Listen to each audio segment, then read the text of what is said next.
It was the end of April, and I was moving out of my home in Chicago all the way to Nevada. I hired a company to take all my boxes and ship them to the new house, just to make it a little bit easier on me. I wanted to take a road trip down there and stay at some hotels or Airbnbs on the way and just relax for a few days. The total drive would take around 30 hours, so I split that in thirds and decided I would drive 10 hours each day and stay somewhere overnight.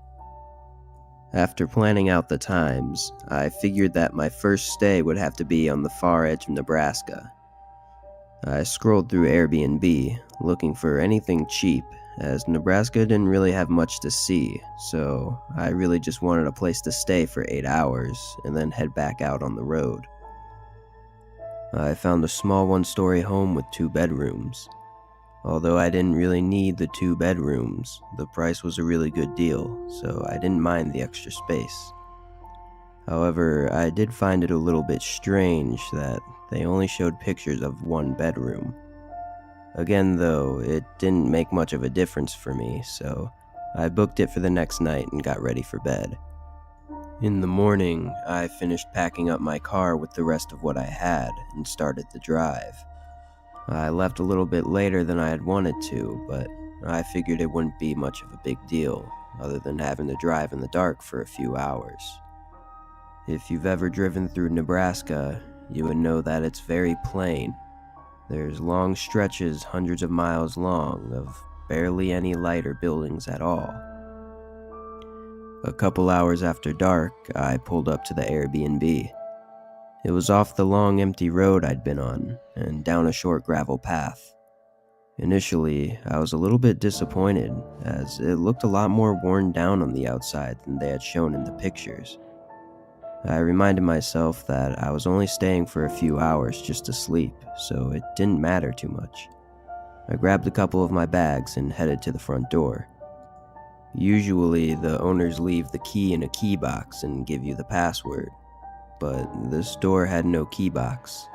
In fact, it actually had no lock at all. It was one of those plain doorknobs you'd usually see on a closet door. I started to get a little uneasy, but I didn't really have any other option than to stay here. I opened the door and stepped in, and to my surprise, it was actually fairly nice on the inside. It was small, but the living room and kitchen were well furnished and seemed to be kept up with. I went to the first bedroom, but noticed that it too did not have a lock. Thankfully, the second bedroom did, so that's where I decided to unpack in. There was one thing that got me really creeped out about this bedroom, though. Right in front of the bed on the wall was this small old doorway, maybe 3 feet tall and 2 feet wide. This was the actual picture I took of this doorway in the room. The more I looked at this door, the more unsettled I got, but there was no way I was staying in a room that I couldn't lock. I tried to open it just to check what was behind it, but it was locked from the other side. I figured the owner probably just kept some cleaning supplies back there or extra towels or something, but still, this door gave me the creeps. I was getting pretty tired though, so I only unpacked what I needed for the night and started to get ready for bed. I woke sometime in the middle of the night, hearing a soft tapping noise coming from the edge of the bed. It was very subtle, but the whole house was silent aside from the tapping. I reached blindly for my phone on the nightstand and turned on the flashlight as quick as I could. As I shined the light towards the edge of the bed, the tapping stopped. I'm not one to get scared easily. Sure, I'll get creeped out or nervous, but never scared. But something about that small doorway on the edge of my bed in that moment made me truly scared. I jumped out of bed and turned on the lights, and grabbed everything and rushed out of the house as quick as I could. It was still really dark outside, and I couldn't see much, but as I was backing my car out of the gravel path, I swear I saw a man lying on the ground behind the house. I drove down the road for probably 30 minutes before pulling over and texting the owner to tell him that there might be someone in his house and to call the police. I continued down the road for a couple hours until I found a small town, and I parked in a grocery store parking lot just to get some sleep. I still don't really know what happened at that Airbnb, but the creepiest part was that when I checked my phone in the morning, I saw my message had been read just a few minutes after I sent it, but the owner never responded to it.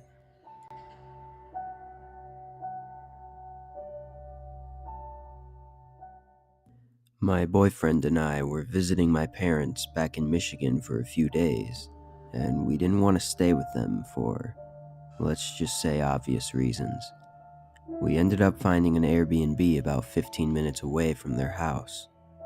A cute little one-bedroom condo. The inside was completely redone and was very modern, so it wasn't the cheapest. The host seemed nice and had good ratings, but we did see a few comments that raised some red flags.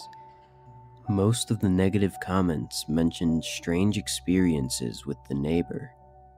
Now, I've had some crazy neighbors, so I'm not one to judge. I simply brought it up with the host before booking, and she stated her neighbor is nosy and sometimes when people try to get into the Airbnb, she gets defensive.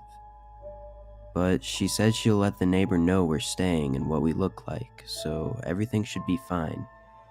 On the day we arrived, everything went smoothly. We met the host who lived nearby, and she gave us the key to the entry door and the code to the actual apartment. We unpacked all of our stuff and then headed over to my parents for dinner. I had a few drinks throughout the night to deal with my mother, and before we knew it, it was 10 p.m. and time to head back to the Airbnb. We pulled up to our rental. Now, each complex has 4 apartments, 2 on the bottom and 2 on the top, and the one we were staying in was on the top left. However, when we pulled up, we could see a small figure standing in between some curtains in the window of the apartment on the top right. Instantly, I felt weird. Who just stares out their window like that? My boyfriend parked, and as I got out, I looked up again, and she was still there, still staring at us. As we both walked towards the entry door, I couldn't make out her features.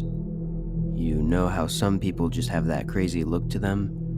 This was her. Mangled brown hair and wide open eyes.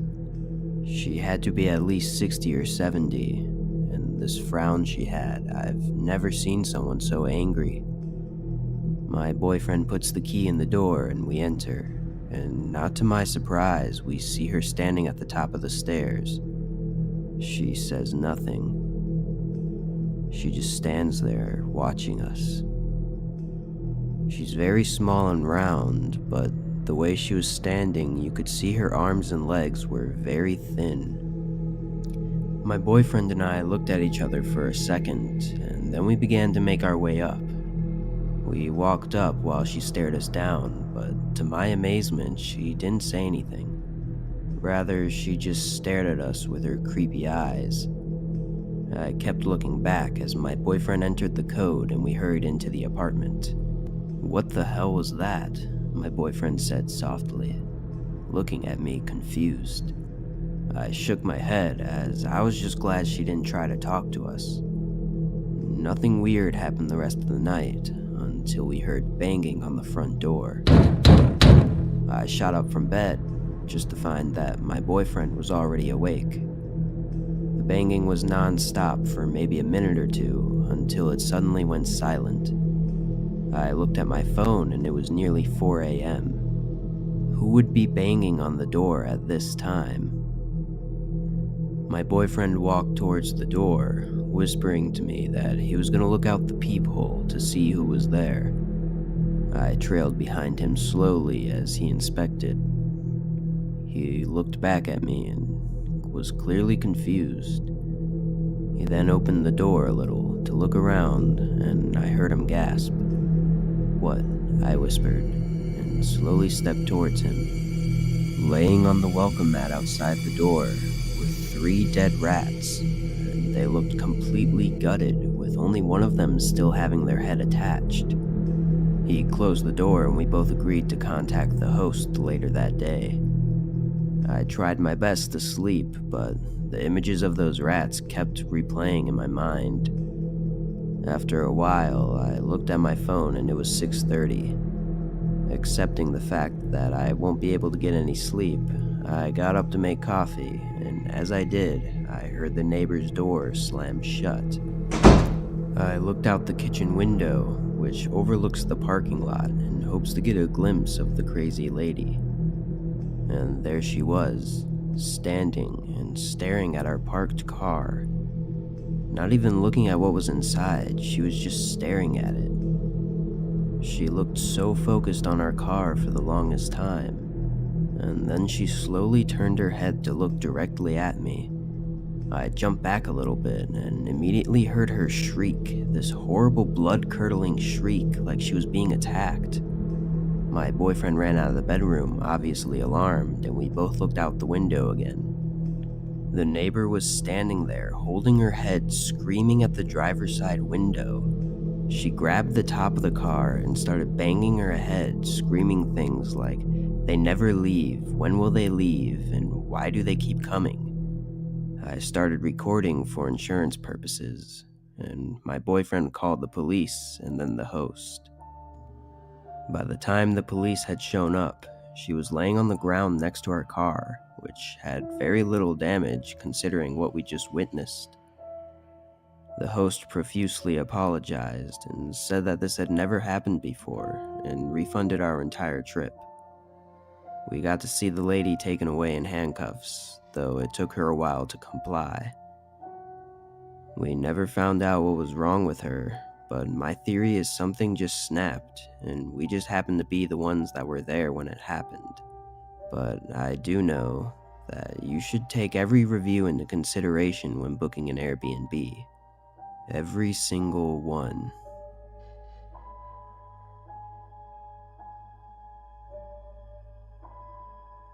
This happened a few years back, when my friends and I had just finished our sophomore year of college. Finally done with school for a few months, we wanted to celebrate a little bit to start off summer break. All of us had small jobs near the campus, so we saved up some money. We decided to go big and take a trip to Las Vegas for a few days, as none of us have ever been. At first, we were looking through hotels in the city to try and find something cheap, but still big enough for the four of us. Eventually, we gave up on that and started looking at Airbnbs, as most of them were cheaper and bigger. We found a few good ones, but ended up choosing the largest one with the most rooms. Fast forward to a couple weeks later, our Uber picked us up from the airport and dropped us off at the house. It honestly looked even bigger in person, and we were all really excited to spend the next few days here. We all unpacked and relaxed for a couple of hours, as we were a little bit worn out from the flight. A few hours after the sun went down, me and my friend Alyssa were the only ones still awake.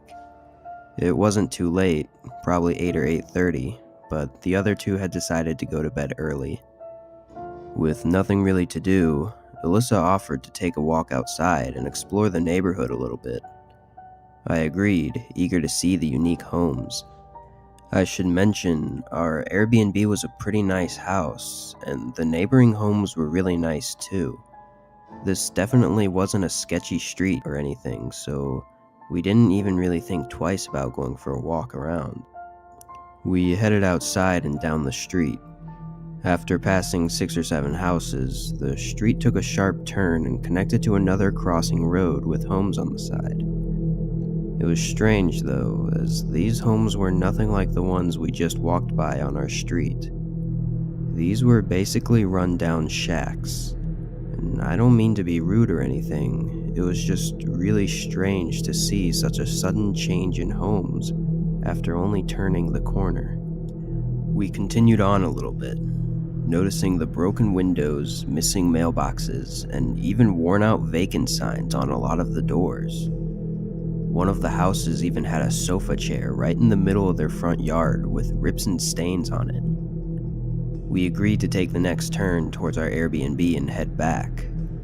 but a couple minutes later, we saw a small SUV coming towards us from down the road with its headlights off.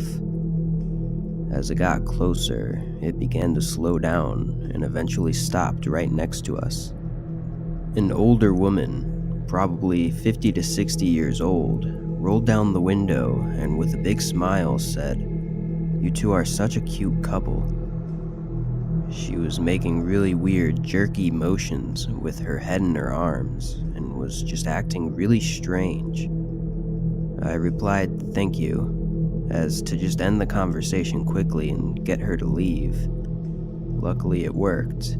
She continued down the road, and we did as well in the opposite direction. After a few minutes, we found the next turn and got back to the street with our Airbnb. We were both really shook and creeped out by the whole situation and just wanted to get inside and forget about it. But just as we got to the driveway, we saw the old lady's SUV turn down our road and start heading towards us again. We were halfway up the driveway when she stopped right in front of the house. But this time it was a little different. She just looked at us. She didn't say anything or have any emotion in her face. She was just staring. Alyssa hurried inside, and I quickly followed. I heard the car continue back down the road as I was closing the door behind us. We stayed up for a little bit longer, locking all the doors and checking the windows to make sure she didn't come back. After an hour, we agreed that we were probably okay, so we went to our rooms and got ready for bed. The next day, we told our other friends what had happened, and they were pretty creeped out too. We ended up telling the owner of the Airbnb about the whole situation, and we even asked if we could cancel our third day so we could leave early, and thankfully he agreed. For the rest of that day, we decided to get away from the house and hang out in the city to try and enjoy at least one of our days in Vegas. We actually ended up having a lot of fun, but as the night came closing in, we were ready to call an Uber and head back to the house. During the ride back, I received a text from the owner that said, "Is this the lady from last night?" with a picture attached. I opened it and saw a screenshot from the Ring doorbell footage of the lady standing outside of the house. I replied to the owner and immediately showed all of my friends. We didn't know what to do, so we asked the driver to drop us off at a hotel parking lot just a couple blocks from our house while the owner called the police. After about 45 minutes, the owner called me and said the house was clear and we could go back. But he mentioned the police never found the lady. This obviously made none of us feel any better. We got to the house and pretty much immediately started packing all of our stuff so we could leave right away in the morning. Nothing happened overnight or the next morning, but I can say for sure that none of us got good sleep. We got out of there as soon as we could and headed for the airport. This was definitely one of the strangest things to ever happen to me, and I still think about it a lot. The only advice I can give is to always check the area around your Airbnb before you book it. I have no idea what she wanted or why she was stalking us, but it really freaks me out to think about what would have happened if the owner didn't have a doorbell camera, or if we had stayed that third day.